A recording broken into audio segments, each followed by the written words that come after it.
Hey there everyone, it's Baka here. Welcome to episode number 6 of the Wide World of Geek, where we take a look at what's new and noteworthy in the world of geekdom. This week has been a fairly slow week in terms of news. Really, until yesterday, there was nothing big announced. Um, Nothing really that noteworthy. However, yesterday, Peter Jackson announced that The Hobbit has gone from 2 movies to 3 movies. Jackson's explanation for this is he did not feel right at how much he was going to have to cut out from the original book in order to create a 2-part movie. So he added a 3rd movie so he could slow down the pacing so that he could extend the action, show everything that's going on. And most likely he's going to be showing things that were not specifically detailed in the original novel. Most likely this will have to do with Gandalf and Saruman and the rest of the White Council confronting the... did he call himself the Necromancer? Basically confronting Sauron in Mirkwood.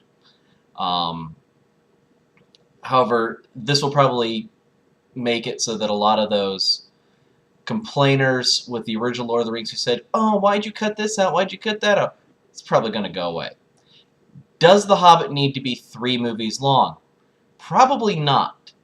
As a novel in and of itself, it's a standalone story from the rest of the Lord of the Rings trilogy, and it's smaller than any of those 3 books.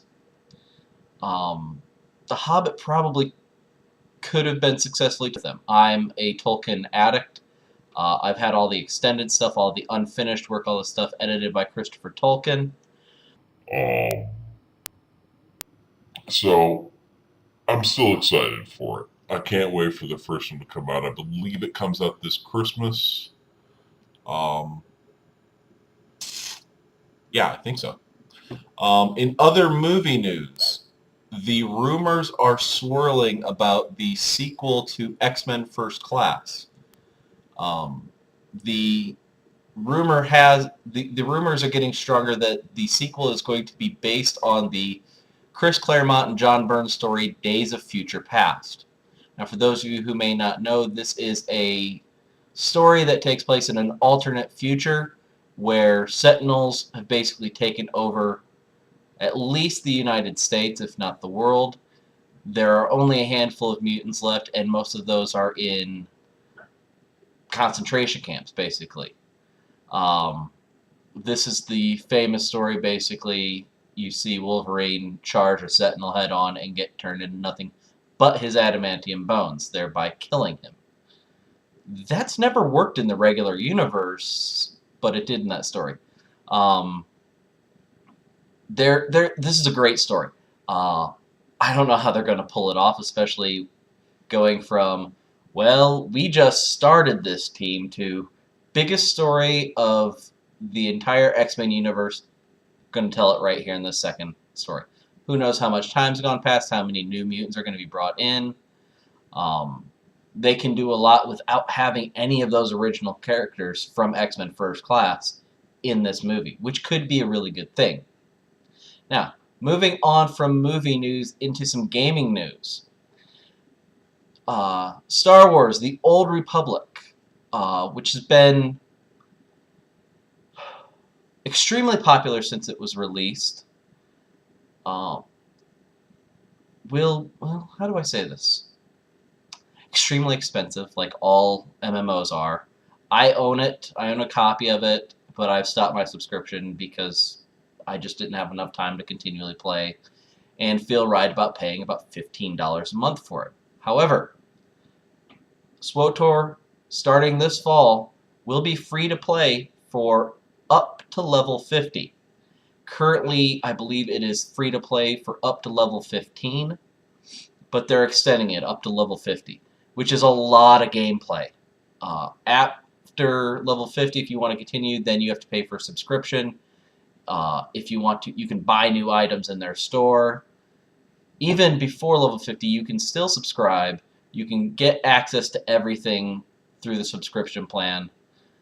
You can also, though, just pay for different items. I love free-to-play stuff. I love Team Fortress 2. I had for a while DC Universe Online, Tribes Ascend. Steam has got a lot of great free-to-play games. A lot of them are MMOs. World of Warcraft has got a free-to-play option. League of Legends was designed as free-to-play. It's kind of a telling thing when some of the most popular games out there can't make money off of the system that they're designed to. Speaking specifically of a pay-to-play system, an MMO type system, they're all having to go free-to-play. So Star Wars: The Old Republic is yet another one in this long line. People have been making jokes for the last year almost. How long is it going to take? It beat a lot of people's estimates. A lot of people said it'll take them a month and they'll be free to play. Well, it's been about 9 months now. Maybe 10? 9 or 10? Something like that. Our last bit of news. For those of you who are fans of the classic Legend of Zelda game for the NES, the Nintendo Entertainment System, a copy of the game, which is a prototype copy, meaning it's pre-production, it's basically one of a kind. It's got all the little doodads and whatnot, and it's not made to look that nice. It's in a mustard yellow case. But a prototype version of this game is on eBay right now, and you can buy it for the low, low price of $150,000. $150,000 is just ridiculous. Yes, it's one of the classic games of all time. However, a limited edition, sealed and graded, mint condition copy of the game from the production run, and this is the version that has got the gold case to it. It's really shiny, it's really cool. We had one as kids, not sure whatever happened to it. The Nintendo kind of disappeared when my parents moved. But even that, perfect condition, sealed, never played, graded, airtight seal, everything like that, only goes for around $500. But to take this prototype copy, which has got like a stained and ripped label that it's got typed out Legend of Zelda and some handwriting and pen on it, for $150,000, if anyone buys it, they have got a lot of money to waste, and if you're going to waste that much money, just give it to me. I could use it. I could use a Nintendo, too. I miss some of those games. Oh well. Well, that's going to be it for this week. Join us on Friday for part 2 of our Friday workshop on perspective drawing. This week we're going to be looking at 2-point perspective, and I might throw in a bonus video on Thursday that just points out one last little bit that I forgot to mention last week on the Friday workshop. But until Friday, I will see you guys later. Have a good week.